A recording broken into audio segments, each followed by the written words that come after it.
Welcome. It's indisputable. I'm your host, Rashad Ritchie. Good to be with you. We have a lot on the agenda today. Breaking down news of the day, none other than the big homie, Rick Strong from TYT Sports, host and executive producer, all around amazing guy. Should be fascinating. All right, top story of the day, Donald Trump, well, he wants death and destruction if he is arrested. There's more. Let me first go to this post of the former president. All right, keep that up. So Donald Trump warned of potential death and destruction if he is charged over an alleged hush money payment made to adult film star Stormy Daniels. Posting on this Truth Social platform, Trump included the alarming rhetoric in his latest attack against Manhattan DA Alvin Bragg. Now remember, he just called Bragg an animal this week. Now he says, what kind of person can charge another person, in this case, a former president of the United States, who got more votes than any sitting president in history and leading candidate by far for the Republican Party nomination, with a crime when it is known by all that no crime has been committed, and also known that potential death and destruction in such a false charge could be catastrophic for our country. Why and who would do such a thing? Only a degenerate psychopath that truly hates the USA. Okay, you know what's interesting? If you just close your eyes for a moment and imagine this being written about Donald Trump, it actually fits. Yes. There's more. The message comes after Trump, the former president, called for his fans to protest in a post over the weekend, predicting that he would be arrested on Tuesday. Now remember, he said he's going to be arrested Tuesday. He actually did this as a con. I'm going to expose the con in just a moment. Bragg's office on Thursday said Trump created a false expectation that his arrest was imminent. Representatives with Trump's 2024 campaign have now confirmed that he raised $1.5 million in just 3 days after he announced on Truth Social that he would be arrested on March 21st in Manhattan over reportedly paying hush money to Stormy Daniels once again. $30,000. This was to prevent Daniels from going public before the 2016 presidential election with her allegations of a 2006 affair. The payments, reports indicate, were made by his lawyer at the time, Michael Cohen. There's more. He urged his supporters to protest with his post on Truth Social on March 18th that read, and I quote, "Protest. Take our nation back." Critics believe that it was a plot to raise more funds for his campaign. Business Insider reports that the 1.5 million is nearly double the daily average Trump's campaign raised in the weeks before and after he announced November 2022 his second White House bid. Okay, so what needs to happen now? Donald Trump obviously is okay with a showdown with the United States government, but he's not going to get involved in the action, of course not. He's not going to meet you at the Capitol, so to speak. He's going to manipulate you, those who believe that this guy is some kind of savior or leader or even man. The dirty work and your family be damned. You be damned. He's not going to help you, save you. He didn't even have your back when he was president of the United States. While I would have disagreed with the move, realize he had the power to solve the issue of any federal crime that came to those who protested and committed domestic terrorism. He could have done so. He didn't. Now there's a reason why he doesn't deliver for you. There's a reason why he talks rhetoric and then delivers not. I'm talking about for those who are extremists. It is because he understands how to manipulate you. He understands how to play you. And every time you decide to respond in kind, he knows exactly what to do to push your buttons the next go round. Rick, thoughts here? Yeah, if I may, I mean, look, you're preaching here, obviously, but what I would say in respects to what you said is, in the words of the CEO of this company, they like being deceived. Yeah. A lot of them like being conned. Some of them who were found to have not even known until it was too late that their bank accounts were at or near zero from payments they made to Donald Trump during the 2020 election, essentially took money out repeatedly. And those people, I would guarantee, would continue to sign up to be conned because they believe that, not my dude, but like Joey B is a communist, Marxist, socialist, propaganda, like things that even because of the boogeyman that he has sold. Now, what I'll go back to is something you initially said, which is the DA of New York was called an animal. That is something that is a Trump staple at this point. It is amazing how immune we are to this level of violence and bigotry that he continues to espouse each and every day. It's been interesting to me to see someone like Steve Scalise, who I despise, and Kevin McCarthy, who I despise, saying, hey, we shouldn't have violence. No one should be calling for violence. But here's what I will say. This is the bed that they have made. They are reaping what they sow. Unfortunately, we are also victims to it as well because they could have cut this off a very long time ago. That's right. If it wasn't for them and the benefits that they would have putting this person and leaving this person in a position of power. They had 2 tries at this in separate impeachment trials. And now, because they just let it go by the wayside, we have to deal with these consequences. And my very last thing, he has called for violence numerous times. It's horrible. No one should be calling for violence, especially when it is someone who had that position of power in federal government. I'm questioning, let's say he continues to do this, which is clearly a grift because every time he does it, he makes more. My question is, when is enough enough? And I truly believe with the mindset of this Republican Party, especially with the potential next guy coming in and Ron DeSantis, Ron 3-finger pudding DeSantis, also being a fascist, there is no line. Some people have it and some people don't. It's a rush to the bottom for leadership in the Republican Party.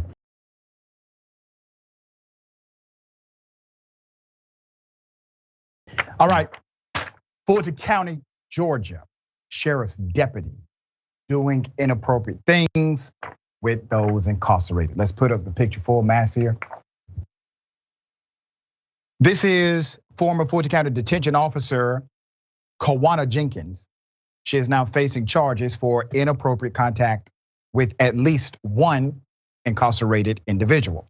Jenkins, 36 years of age, charged with 2 counts of improper sexual contact by employee or agent, 5 counts of violation by oath of office, 2 counts of reckless conduct, 2 counts of cruelty to inmates, that is interesting, and 1 count of procure, give inmate prohibited item without authorization. That is a statutory code in Georgia. The incident which led to her termination and subsequent arrest was videotaped with a contraband cell phone. It's interesting how they found out about it, which was seized during a shakedown at the Fulton County Jail. Ms. Jenkins was then terminated and charged according to the sheriff's office. Jenkins had been employed with the Fulton County Sheriff's Office since December 2019. Here's the background. In late January, a sheriff's strike team conducted a shakedown inside of the maximum security wing. In addition to weapons, 11 cell phones were confiscated. Investigators checked those cell phones, and one of them showed Jenkins, Officer Jenkins, doing, among other things, sitting on the lap of an incarcerated man, kissing him, and it wasn't just an exchange of affection. That individual asked for something specific. He can be heard on the video saying, "Give it to me, give them to me." Jenkins then gave him a pair of designer glasses from Cartier. Obviously, she's a nice person. Tip to Sheriff Labatt, and Sheriff Labatt don't play the radio. He fired Jenkins immediately, ordered her arrest on a myriad of charges, including violation of oath of office. Now, I actually know Sheriff Patrick Labatt. All right, I know the guy. When he won the sheriff's race in Fulton County, he beat a longtime incumbent who was actually from the FBI, ended up running for sheriff and won. Decent individual. Sheriff Labatt, progressive in many of his programs inside of that jail. When it comes to officers being professional, he's not the one to play with. And he did exactly what I would have expected him to do. He did not take 2 years to launch an investigation. He did not say, "There's nothing here." He fired her, charged her, arrested her within like 24 hours, all right? So you have two dynamics here. Number one, it is dangerous when any officer has this kind of unprofessional interaction with an individual incarcerated because of what can happen inside. And now the officer is either lying or creating situations to harm other people. So that's why it is a security risk for anybody. But the leadership of Sheriff Labatt cannot be stated here. He moved in a way that was decisive. He moved in a way that was understandable. And he moved in a way that did not cause a lot of fanfare by prolonging the situation. He did exactly what he said he would do when he ran for office. He's gonna hold cops accountable under his leadership. All right, Rick, thoughts here? This is the worst porno I've ever signed up for. I stare people the whole video, man. I really did. I get it. Just like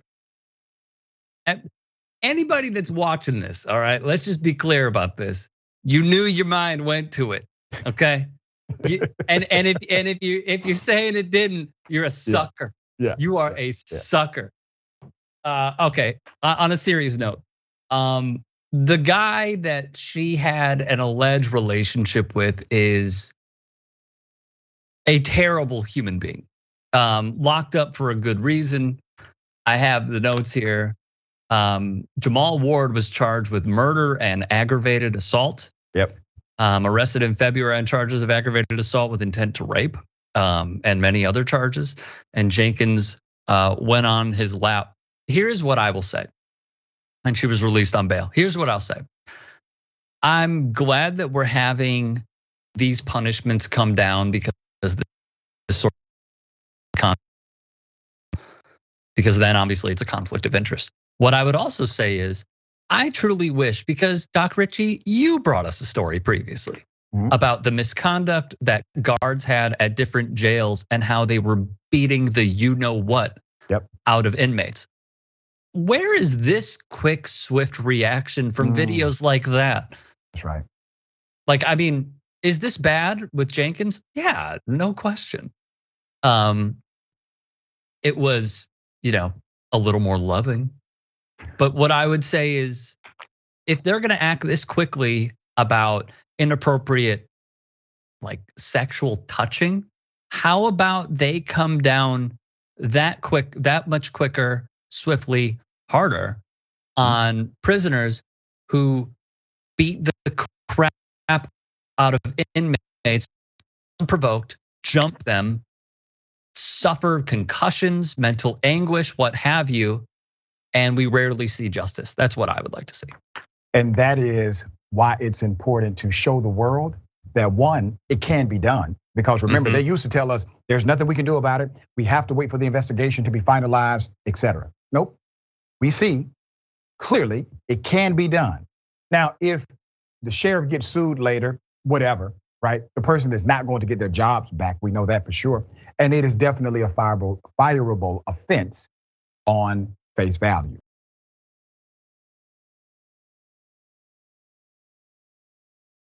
All right, we got this very interesting but dynamic speech by a woman who's 100 years of age. Here it is. I am 100 years young.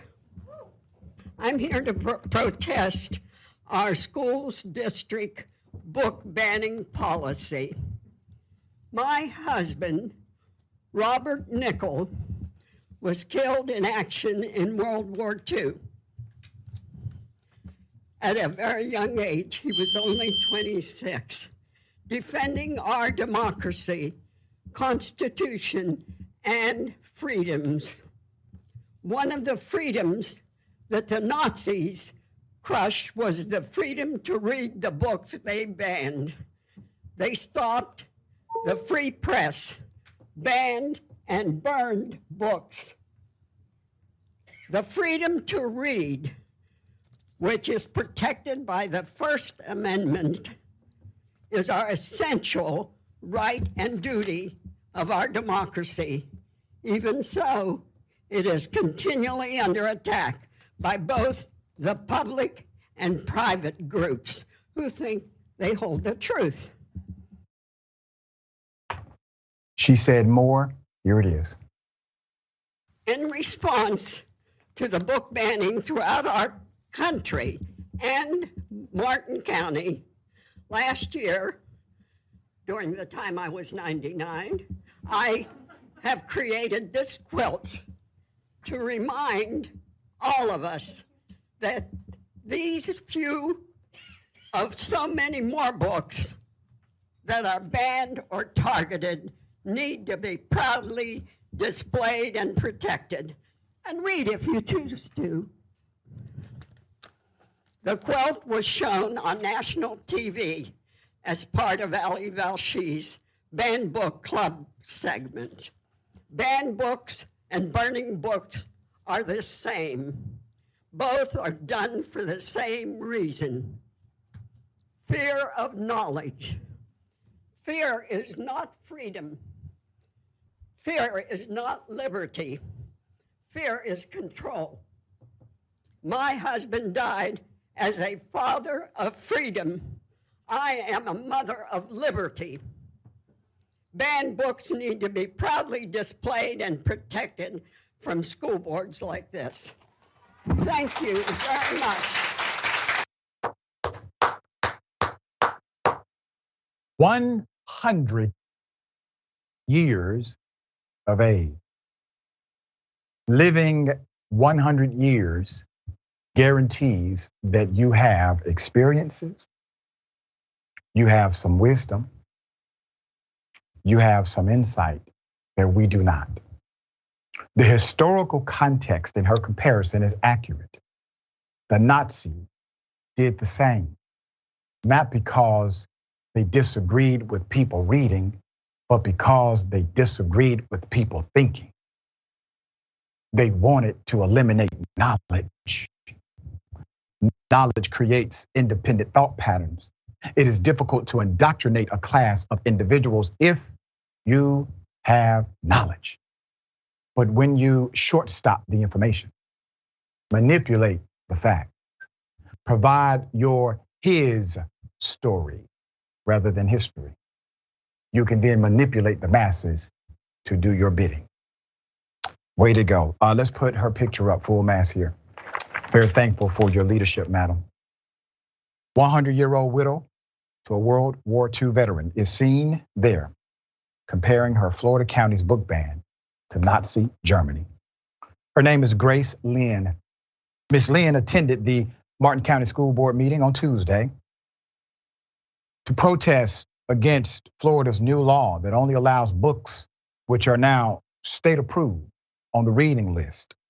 And remember, if a teacher violates that approval process, they can be charged with a third-degree felony per the Department of Education in their clarification document.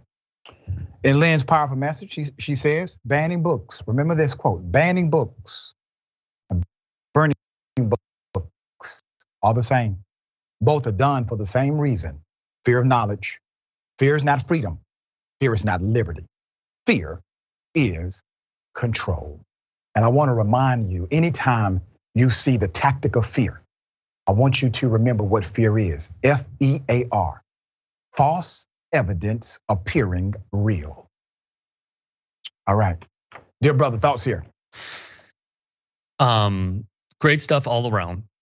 I'm glad that she attended. I'm glad that she spoke. When I was doing a story on a black writer whose stop in Birmingham was canceled, I looked into what they were canceling him over, and they said it was alleged social media posts, even though they couldn't even find what those social media posts were the last time I checked.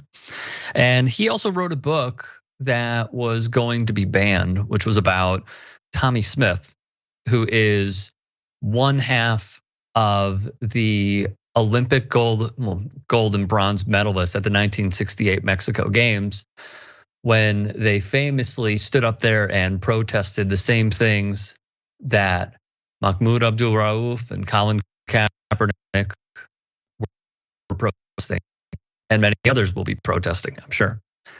That book, no more. A book on Jackie Robinson was banned. A book on Harry Potter was banned. A book on Satchel Paige was banned. It is this fear of knowledge. And in my opinion, I think I can say this, it's white people's fear, predominantly white people's fear about them being taught the history that they don't want their kids to be taught. Because I saw this one meme, basically, when schools were being integrated, there was those who opposed it, right? And in Little Rock, there were a ton of people yelling at the black students coming in. And essentially, someone phrased it as, those are the people who don't want the history being taught about what they did, which I agree with. Lastly, I believe this is a losing issue. Independents don't like it. Democrats strongly oppose it. The problem is there are too many groups that have come up and that have even links to Ron DeSantis and DeSantis's transition team that are outspending at the local level in order for this to happen. So I don't really know what the conclusion is here on how we combat this, because when you look at, let's just be brutally honest here. Let's say we got involved. TYT money to Koch brothers money, it's different. It is very different. I think the best way to combat this is community togetherness and a coalition of understanding that this is wrong and we need to combat this. And school teachers doing what's right, perhaps breaking the law in the process. They can't lock up all of you. There has to be a demonstration of absolute integrity as it relates to these laws that are being passed that are contrary to the sentiment of progress in this nation. Don't think that Rosa Parks wanted to go to jail. Don't think that there are individuals who marched and protested and technically broke the law who would have preferred to stay at home that day and just spend time with their children. We all have sacrifices, we all have responsibilities, but we also have the fight that's in front of us too. And we can't run away from any of it. All right, we got more.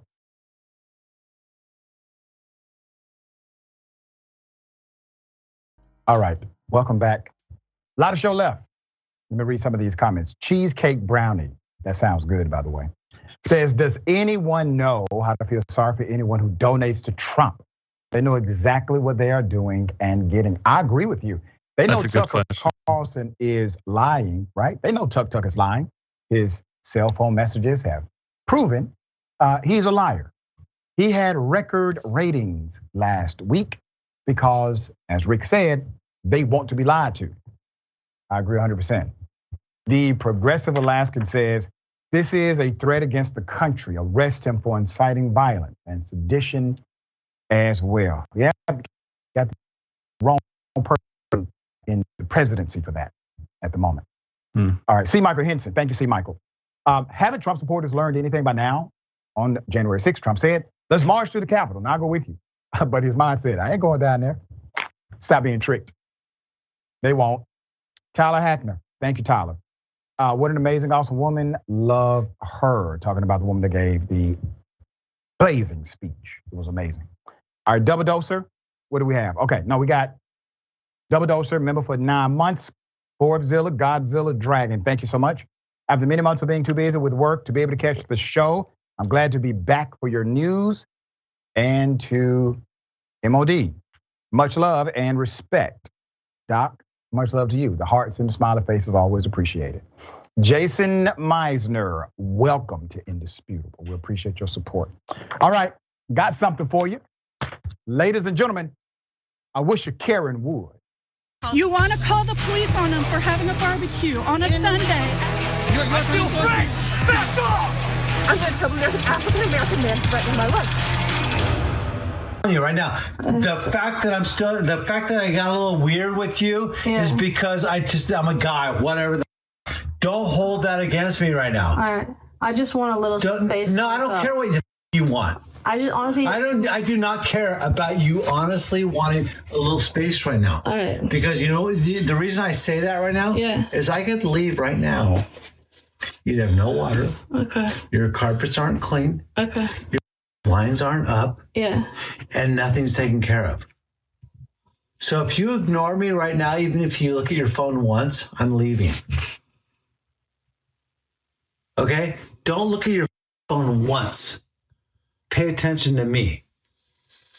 I got your carpets, your blinds, and your water on the line.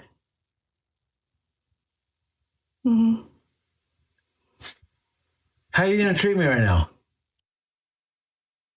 This male Karen obviously skipped all of his HR training, works for an apartment complex and was servicing the apartment, doing his job. He did something, made the young lady uncomfortable. She started recording and the world saw why she was uncomfortable. That has to be a very scary situation. And there's an adult male in your home telling you I don't give a damn basically what you say. I don't care that you're offended by what I have done. And then he basically withdraw work that I'm sure her money pays for, right? That's how it works. Let's put the picture up for us. We do have an update. While details are sketchy, we do know that management fired this individual from his job for his activity that day. He was also arrested for whatever he did that led to the incident on tape. As a handyman, he's operating in his capacity to fix things. That's what handymen do. But when you operate in a way that breaks things, especially in a criminal sense, then there's a level of accountability. I'm very thankful that she actually did record this. The man may have a drinking problem. So if you have a drinking problem, I encourage you to get help. It is absolutely no shame in doing so. That's taking care of yourself, all right? I used to have a drinking problem personally. I have not had a drink in years. It is no shame or embarrassment in getting better, sir, if that's your issue. All right, Rick, thoughts here? Definitely taking the high road. How I see this is, I understand why some people do not give forgiveness. I would also say the alcohol angle, I pondered it because it sounded like he was slurring words. The third is the entitlement. To confront somebody over and over and over again. And he knew that he was making her very uncomfortable, cornering her, standing over her. It gave body language experts a ton to work with. Most importantly, I'm glad that he was let go so he can't do this to anybody that he seeks his prey on. And if he does need help, I would hope that he finds it, because this is atrocious behavior and no one should have to deal with it. Yeah, and listen, if she was a different person, right, had a gun, obviously there's fear there. Something very bad could happen in situations like that.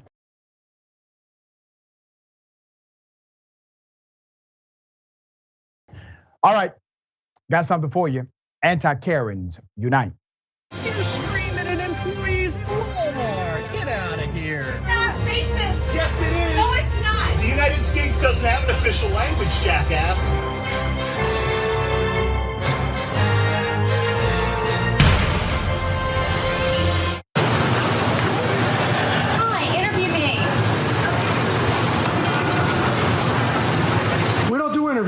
I would.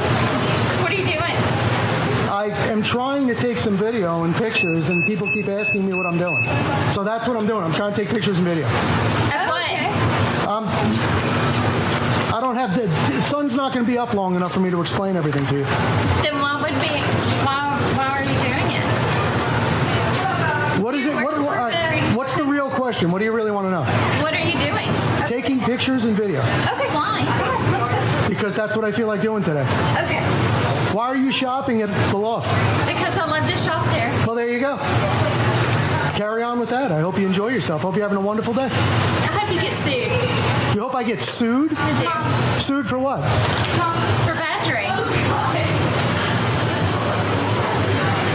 You really gonna get in my face, bro? You in my face, bro. I haven't moved my feet. I'm not moving my feet. You're harassing. Police are gonna show up. They're gonna tell you to leave me alone and go about your day if you don't want to be on camera, and that'll be the end of it. These gentlemen have been filming people coming into the store without their permission. They're on a public sidewalk, sir. Ma'am. Also, And out of the you've store got- and making the ladies people that work there coming feel in uncomfortable. to the store, asking why they're It's not being against the law. It's videoed. it's not against the law to be rude to ladies. No, Do they unfortunately have it's a not. contract here? They don't need one. It's a public place. No, they do need one. No, ma'am. Have you looked at the laws on? Oh, so she's not gonna believe the police either. There you go. What she did not know is that she was speaking to Officer Anti-Karen. See, his superpower is to spot Karens literally a mile away. He already knew she was going to be there when approaching the store. Okay, I get it. Somebody recording you, you think it's inappropriate, you say something.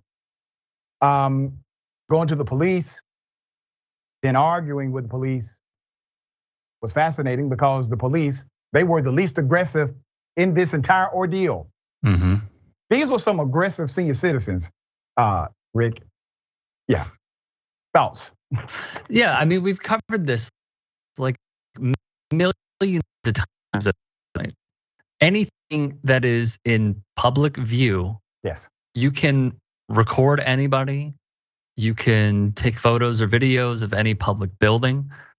I know I said entitlement previously, but the entitlement to go after someone who is, clearly an auditor, and keeping people in check, mainly police, and she just won't back down. Continually, over and over and over again. And you knew it right when she stepped out because she had the attitude of interview me. So you already were like, oh God, where is this going? Yeah. And then she calls the person she intended to call and they say back down. And she continues to not back down. So look, the police know this. A lot of people know this. Unless you are on private property, the rules are dictated by that person or that company. If it's in public view, just like this, you have no say whatsoever. None. Period. Yeah. So just deal with it. Got more on the other side. It's indisputable, stick and stay.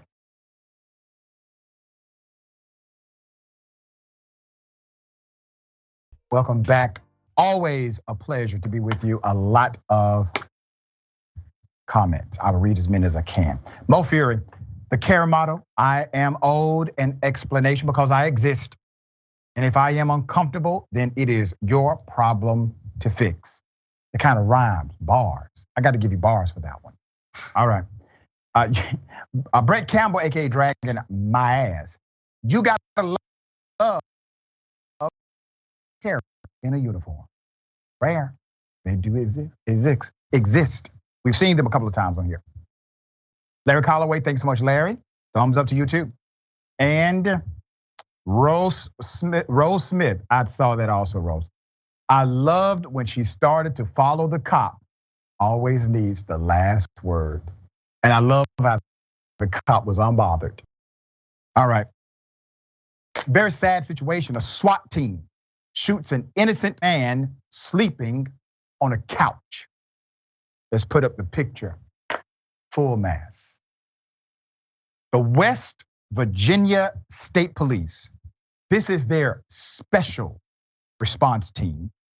They are now facing scrutiny after some of its members shot an unarmed black man sleeping on a couch while serving an arrest warrant. Troopers shot 22-year-old Darius Lester on March 10th in Big Sandy, West Virginia. However, according to Lester's attorney, John Bryan, law enforcement's account of what happened is contradicting the actual evidence from the crime scene. I'm going to give you the background. The shooting happened around 5:45 a.m. This was at 1536 Loop 7 Highway. Lester was not the subject of the search warrant. And worse yet, the West Virginia State Police claimed in the police report that he attacked SRT members with a hammer. Upon entry, members were confronted by Darius Lester, 22 of Big Sandy, who was armed and attempted to attack the members with a hammer, read the police report. Members engaged the suspect and shots were fired, stopping the threat. That's on the police report. According to WVVA News, the outlet immediately received an outpouring of messages alleging that Lester was sleeping when he was shot, and the police lied about him attacking them with a hammer. Photograph evidence of the bloody couch seems to confirm Lester was lying on the couch when he was shot. He was later then taken to Raleigh General Hospital for treatment of 2 gunshot wounds in the chest and then charged with a felony. Once again, the subject of their warrant. Here is an exterior photo. The exterior photo where the shooting took place inside of the home Jeremy Lester, Darius's uncle, was staying. If you look at the house where they actually encountered him, they had to walk quite a ways from the door into the kitchen and take a right sort of around a blind corner to where they encountered him, said Brian. I don't have any doubt they surprised him on that couch. The photographs of the blood stains show where the violence occurred, right on the bed/couch, which Darius had been sleeping. Let's put up these other pictures from the scene. This crime scene photo shows how far the front door is, right from where Lester was sleeping on the couch, which is on the left. It is around the corner from the door where the troopers entered, further shattering their accounts of the incident. There's more. Lester works as a coal truck driver. He just gotten off his shift before he fell asleep on his uncle's couch around 4 a.m. He has no criminal record, nor does his uncle, Jeremy Lester, for whom the search warrant was executed. The police were reportedly serving a search warrant alleging Jeremy Lester downloaded and was in possession of child pornography. Brian also implied the West Virginia State Police have corruption problems and noted on an ongoing investigation prompted by a whistleblower. Some of the allegations include the misuse of federal and state funds, secret unauthorized personnel purchases, and fraud. Brown also suggested that the nature of the search warrant would ensure nobody would care what happened during the search. Did you hear that? That the nature of the search warrant would ensure that no one would care what happened during the search. WVVA News contacted the West Virginia State Police SRT department, that's their special response team, to question if the unit was wearing body cameras. The man they spoke with would not give us his name and said he did not know if SRT wears body cameras. Lester is scheduled to appear in court March 30, felony charges. His mother, Holly Klein, said that she wants justice for her son. We're going to follow this story very closely. Very closely. I think there's more to it than what is being expressed so far. Even though what we have is a lot, and naturally all of the actual evidence contradicts the police report. We see that clearly. Forensics says different than the police report. The man who is living now that could be dead says different than the police report. What if, now this is circumstantial. What if they already made up in their mind what they were going to do when they went inside of that home? What if they believed that the young man they shot was the person who was the target of the investigation? That means they went in with premeditated murder, malice on their minds. That's what it means. Now, we're at a place in policing, ladies and gentlemen, we can no longer act as if we are naive to the reality that some cops will operate this way. Groups of police officers will operate this way. We are no longer innocent. We know exactly what they're capable of. We know exactly what they have already done in this country. East Cleveland Police, 1/3 of their entire police force indicted. And one of the complaints from a member of their city council was, well, we don't have enough police officers on the street. I would prefer to have 20 good cops than 1,000 bad ones. What you're dealing with is a systemic issue where items are not connected. These police departments are not connected, but the cultures are. The culture is connected. All right, Rick, thoughts here?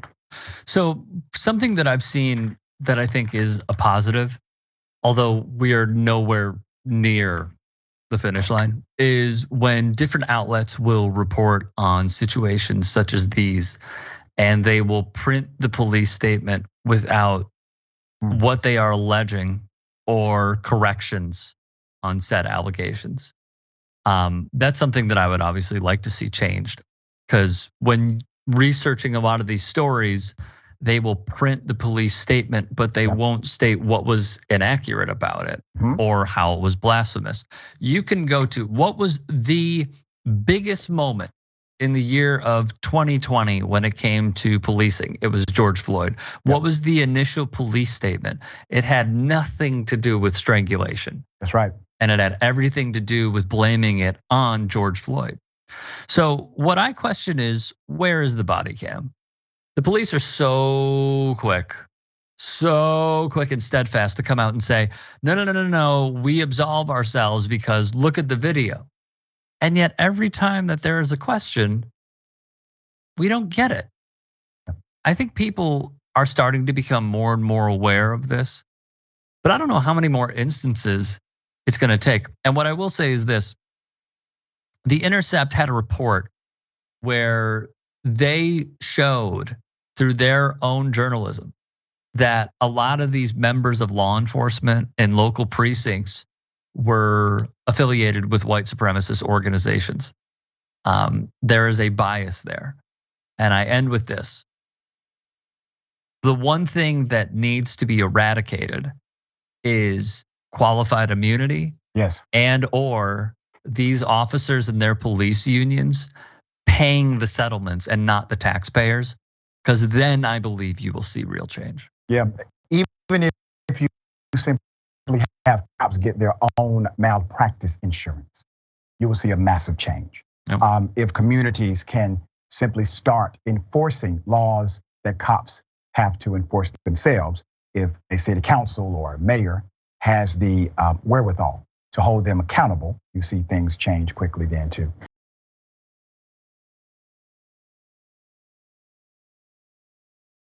We got something interesting because I didn't see this coming. Afroman being sued by the police because he had the audacity to use footage of the home raid. Here's his words. The Adams County Sheriff is Will Smith.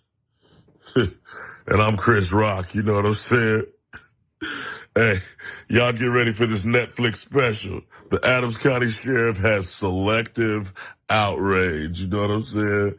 They got selective outrage. It's all kind of meth houses and all kind of real life active meth labs in Adams County. But the Adams County Sheriff has selective outrage. Let's put up a picture. Afroman. Legendary. Legendary. 7 law enforcement officers have now sued rap artist Afroman, accusing him of improperly using footage from a botched police raid on his own home in Ohio last year. So he put it in a music video for his songs Lemon Pound Cake and Will You Help Me Repair My Door? The irony of it all. Adams County Sheriff's Deputy Sean D. Cooley, Justin Cooley, Sean D. Grooms, and Lisa Phillips, and Sergeants Michael D. Estep, Brian Newland, and Randolph L. Warder Jr. brought the lawsuit earlier this month, claiming invasion of privacy. This is rich. The plaintiffs say that the rapper took footage of their faces obtained during the August 2022 raid and used it in music videos and social media posts without their consent. They say this has caused them emotional distress, embarrassment, ridicule, loss of reputation, and humiliation. You're talking about the kind that happens when you illegally wrong person's. Exactly. That's what you're talking about, officers. Okay. The plaintiffs are seeking of Afroman profits from his use of their personas. That includes proceeds from the songs, music videos, live ticket events, as well as the promotion of Afroman's brand, under which he sells beer, marijuana, t-shirts, and other merchandise. They want all of it. They want a piece of the action.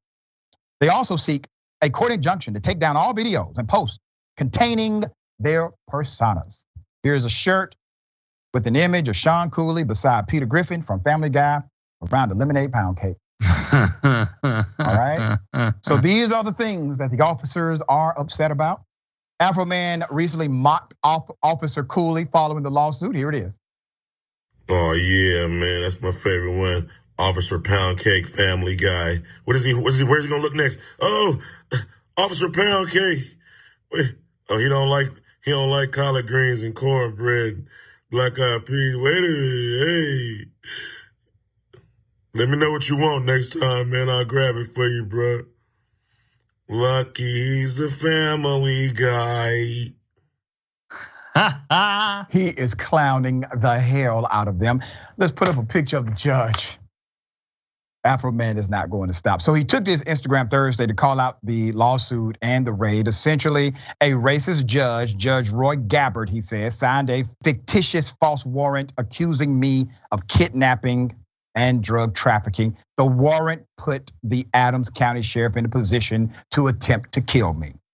Those suspicions turned out to be unfounded, though, and the raid failed to turn up probative criminal evidence, so no charges were filed against Afroman. Afroman continued, after the Adams County Sheriff burglarized, vandalized, and destroyed my property, they became thieves and stole my money. They lost their right of privacy. My house is my property.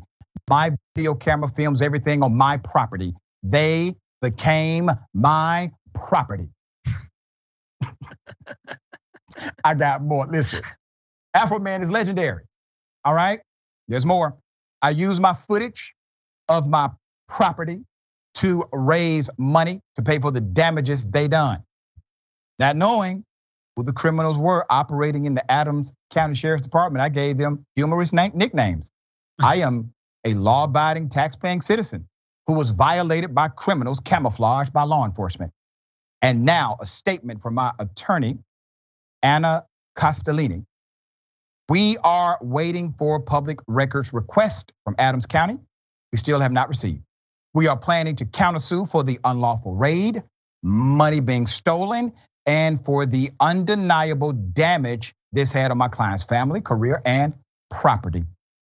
When cash seized during the raid was returned to Afroman, it appeared the hundreds of dollars were missing. Another review by the State Bureau of Criminal Investigation determined that deputies had miscounted the amount seized during the raid itself. Now think about the irony of this. And it's so powerful what Afroman did that literally I walk in my law school class one of my law professors is playing his video. And this is in a criminal procedure class. He's playing the video, pointing out how Afroman in his rap song is correct legally, morally, ethically. He's right. He's right about the law. He's right about what they missed. He's also right about his proclamation of being violated. He was right, okay? So how in the world do you sue a person for recording in his own home? Well, you do that if you're the police. Police rule. No law here. We don't have to be concerned about precedent. The police wrongfully raid your home. You record it. You publish it. It's in your house. They sue you for invading their privacy when they kicked in your door illegally. Damn. This is why some people don't like the police. Rick, can you make this make sense? No. Yep. No, no. How? What do you take me as? No, I can't. How do you make sense of this? Look. I will say, Afroman, 1000% legend. When I went to school at Indiana University, there was a place called Bluebird where they served quarter beers, and I saw him perform. Total awesome show. And obviously legendary hits that got us through college. Now, I recall, on a serious note, in 2014, when Eric Garner was killed in New York, and I recall when the police strangled him, that some other policemen wore "I Can Breathe" shirts to mock the entire thing. And how I view this is, you guys don't like it when the shoe's on the other foot, huh? There's a lot going on here with all of them going into Afroman's home, stealing money, which is still up for dispute, and him making light of it. And now they get all in their feelings. But what I will say is, this has a lot to do with the endless supply of funds that police unions have, because they can drag this out in court for as long as they wish, in comparison to one citizen who's probably made a nice living, but it pales in comparison to police union money. Yeah. And lastly, this goes into why exactly does almost every city in America have a blank check for the police? I see locally, there's a great Twitter account called Film the Police. He checks them, and they are sitting in their cars doing nothing, wasting taxpayer dollars. And yet we continue to cut these blank checks with our hard-earned money. It is something that needs to be addressed. Reform and replacement has to be on the agenda. We got more on the other side. News and talk. Excuse me. I'm back in radio right now. What was that? News and talk, my radio show. All right. I got too many damn shows. All right, we got more on the other side. Indisputable, stick and stay.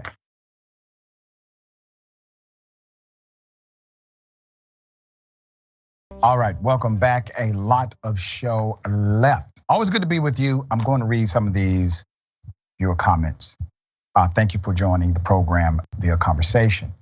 Ron Moore says he certainly owned them like they were his property.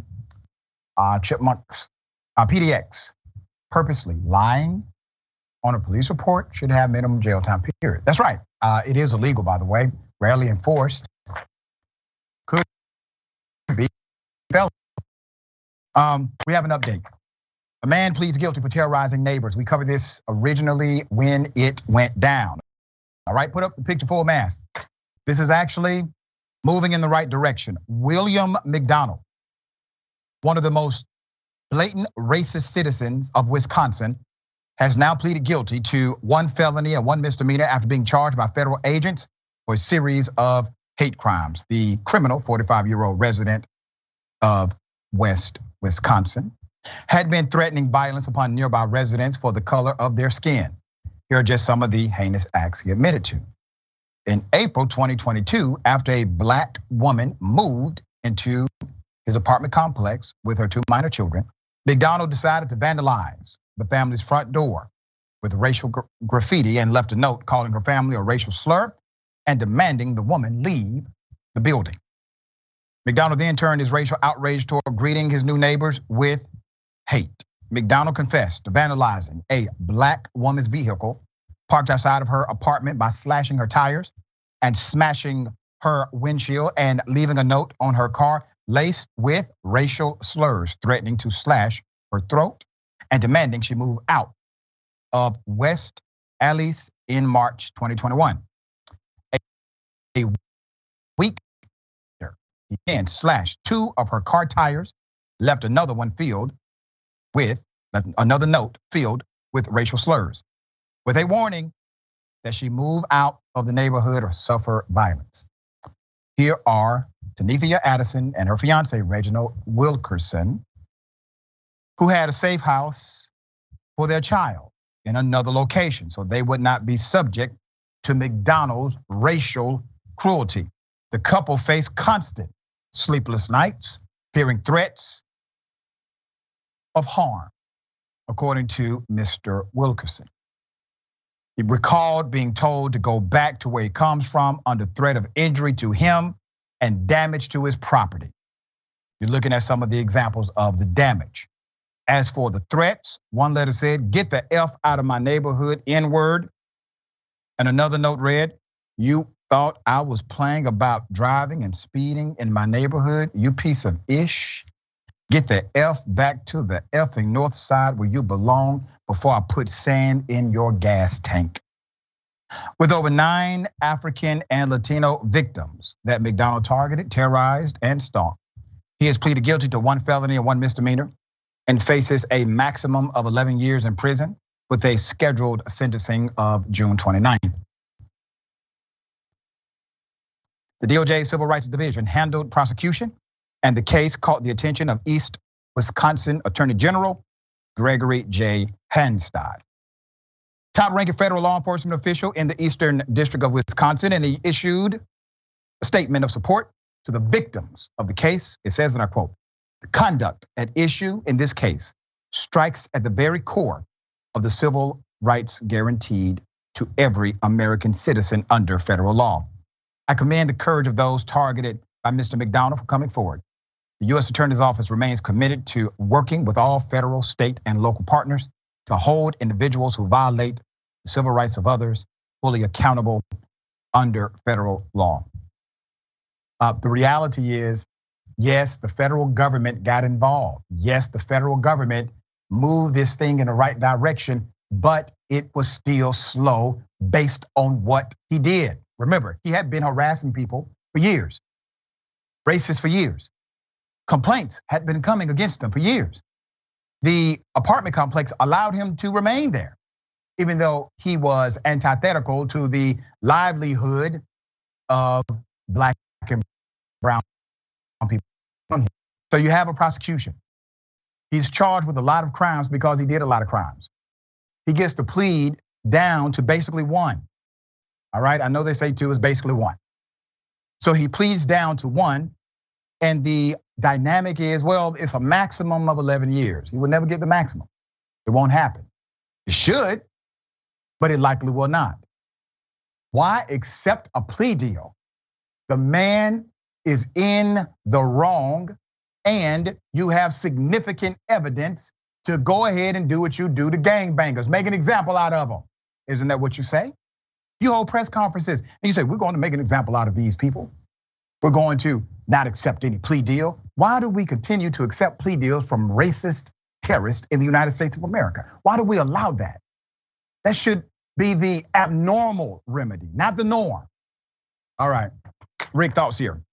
Yeah, I'll keep it quick. The tire slash, the child not being able to be with the parents, those are traumatizing things that will have lasting impacts on these folks. I think one thing that I'll pivot to is the note. First off, he admitted to it, so the plea deal is like ridiculous. But the note saying, aside from the racial slur, my neighborhood. Like, he has control over the entire block, over the entire town. What he says goes. It's this level of control that a lot of folks like him believe that they have, when in reality they just don't. Yep. All right, there you go.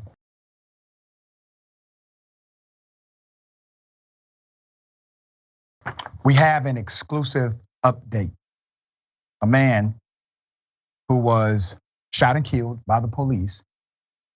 Well, his family will not be seeing justice, at least not right now. Here's what I want to do. Prosecutors are not going to charge. I want to send you, I want to show you the video. Here it is.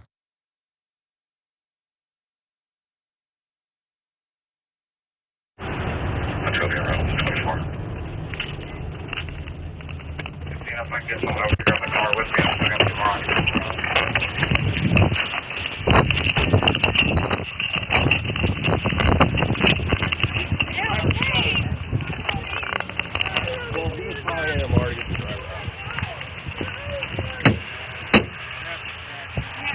Get her out, folks. Get out now. I'm trying, I can't get Get out. out on the ground now. On the ground. Okay. Oh, okay. Yeah, I know. Oh, man.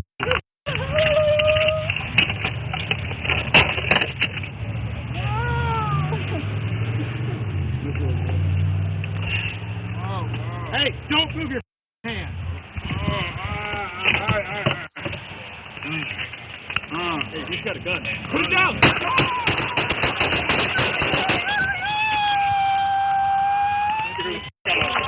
Come on. Get her the out of there. Come on. Greg Rose. Get on the ground. Get on the ground. He should be alive.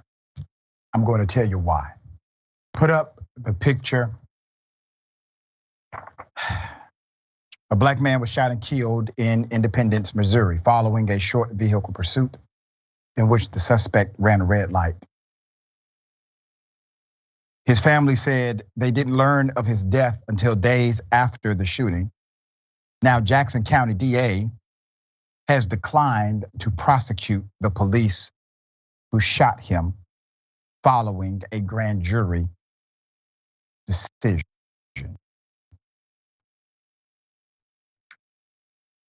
Indisputable Investigates interviewed Ebony Finley about the death. Here it is. It's a lot of emotions. We are outraged.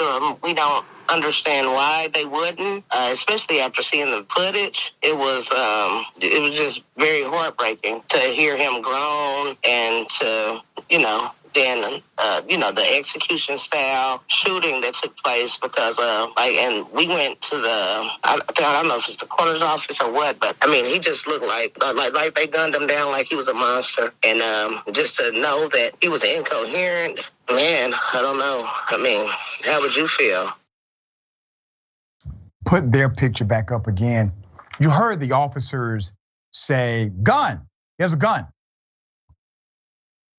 Before Pryor's shooting, you clearly hear officers yell, "Gun." While a rifle in the vehicle was already secured by the officer. Already secured. Now, you do know that we've had officers tell us at Indisputable, cops will yell "gun" in order to justify killing or shooting at a cell. Because as long as they can prove that they had a reasonable fear of imminent danger, everything else doesn't matter. We've had officers tell us this right here. They're trained to do it. So they yell "gun" that the officer had under his control. Let's put up Ebony's picture again. Just unimaginable what this woman experienced and is going through today. Ebony Finley, who is separated from Mr. Pryor, was featured in the local news along with their son Tyree. Their son Tyree gave his coat and offered to help an elderly woman in the rain in 2019. When an Independence officer witnessed the Good Samaritan, he took his photo and offered to reward the young Tyree. I want to show you the family picture. This is a family photo of Mr. Pryor, once honored by the Independence Police Department. Why do you think his son was such a good Samaritan, or is such a good Samaritan? He learned it from home. He learned it from his parents. One officer offered Tyree a steak dinner. Now, Ebony says she doesn't feel comfortable being around the police at all. I don't know how to feel about the Independence Police because I don't want to say everyone's bad, because there were some good officers there. But there were some officers there trying to control what was going on at the accident. And then we just had some guys that wasn't trying to control what was going on. So I don't know. Finley said she separated from Mr. Pryor, but he remained a devoted father despite not having much money. She said he gave her older boy $500 to help buy his first car. Indisputable, obtained Missouri State Highway Patrol's investigation. Let's put it up. Highlighted area, and somebody yells gun, and I don't know why, and I thought it was one of our guys securing the weapon. I thought he was knocked out. I did not realize he was still. One officer, Christopher Walker, was quoted by Missouri State investigation stating that. Pryor's attorney said this statement is actually that they were confused when they opened fire.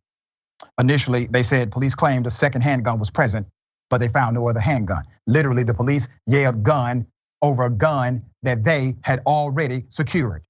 Here is an excerpt from the Missouri State Highway Patrol's investigation. It stated the rifle in the car was jammed in the center of the console and secured by the police. Officer Steele said he attempted to secure the firearm, but it was stuck, so he stopped. Then he heard someone on the exterior of the car say, "He's reaching again, he's reaching again." And somebody else say, "He's got a gun, he's got a gun." Officer Steele described while he was still in the back seat, rounds came inside this car. He said he took cover in the back seat and was eventually able to crawl out the back door. Damn, they tried to kill you too, Steele. You don't have any feelings about this, Officer Steele? Let's put up the pictures of those who are representing the family. Mr. Pryor, Armita Dupree, Harry Daniels, a dear friend, and Henry Tanner Jr. Harry Daniels told Indisputable Pryor's hands were fixed on the steering wheel, and he was pinned by the steering column and incapacitated when the officers started shooting. He was out of it. It's clear he was out of it. He was in an accident. Their office issued a statement criticizing the DA's decision. Elected Jackson County prosecutor John Peters Baker's refusal to present this case to the grand jury isn't simply unjust. It is dangerous and establishes a deadly precedent. Essentially, she is giving law enforcement the unfettered ability to use deadly force whenever they want. All they have to do is say they believe the victim had a firearm and she won't pursue charges regardless of the facts. Once again, an officer told us that right here on Indisputable. In the video following the shooting, let's put it up. In the video following the shooting, the girlfriend, Cindy Kendrick, is crying and dragged away from the car by police. A representative of the Missouri State Highway Patrol confirmed his office investigated the incident. Neither the Independence Police Department nor the Highway State Patrol responded to Indisputable's request for comment. Put him up. Look at the chief of the Independence Missouri Police Department, Adam Dustman, and the Jackson County feckless elected prosecutor, Miss Baker. You have gross negligence at best, or at least. There's a man who's dead who should be alive. Police tried to cover this up. Look at the reports. Where is the accountability? We're gonna stay on top of this. Rick, thoughts? So reacting to this, seeing it the first time, I could not believe how many shots I heard. I think I counted 15. It could have been more. There's a lot of angles here. Mainly that it seemed like he was struggling to get out in the first place. So in a way, my assumption is because of the crash where the Avenger, I believe it is, had ridiculous damage to it. It seemed like he was pinned. I also read that they had problems after shooting him getting his body out of the car. That's right. They could not get his body out of the car. So I'm just curious. Someone has a firearm and it is in a different part of the car. Legally in that state, you are allowed to do that. Yep. So what was the justification? Why did this have to happen? Like I saw a quote from Mr. Daniels. He's disabled, the vehicle's disabled, rifle secured, but then there's the final act of shooting him 15 times. That last puzzle piece doesn't fit. This is not a case of excessive force. This is a case of outrageous force. And to that, I agree, because this man should be alive today. Very well said. It is constitutional to bear arms. It's like being shot for speaking. You have the constitutional right to speak. But when you're not the right skin tone for the officer responding, you can be in legal possession, but have a criminal outcome. All right, Rick, always a pleasure having you on the program. Tell people how they can follow you, check out your great work. YouTube.com/TYT Sports, Rick Strom on Twitter. And I appreciate it as always, guys. Thank you. Thank you, my friend. All right, remember, take care of yourself, take care of each other, take care of the planet. Remember, the truth is always.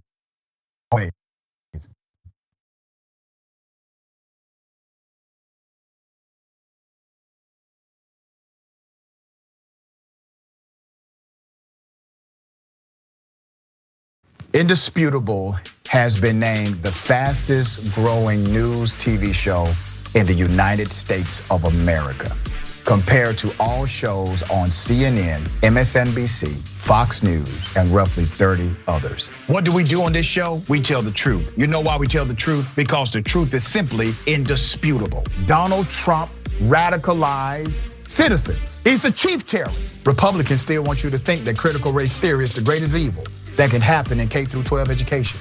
It's not even taught. I guarantee you this, David. If he would have taken a knee during the national anthem to bring awareness to the need for more money for cancer research in America, he would not have had that response.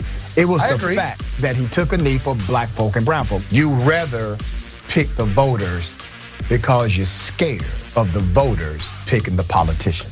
It frightens you, but we coming. When you are in a privileged position, equality looks like oppression to you. The Karenicity runs deep in this one. We provide a mirror for reflection and a mirror for correction. So what if I have 35? Don't hit me. Don't touch me. Don't touch me. So let's put up the graphic of this Karen in peak performance. Boom. They want anarchy so they can start creating their own rules. Can you share with me some examples? When they were running around during the terrorist attack on January 6th saying hang Mike Pence. So those are the people I'm talking about. That's a problem, correct? You work for Mike Pence, stand up for the guy. Do not allow the ideology of politics to evaporate the humanity that still exists inside of you. They don't stop, I don't stop. Racism won't stop, I won't stop. Systemic bias won't stop, so I won't stop. People still need health care, so I won't stop. People still need criminal justice systems reformed in this country, so I won't stop. And you won't stop either.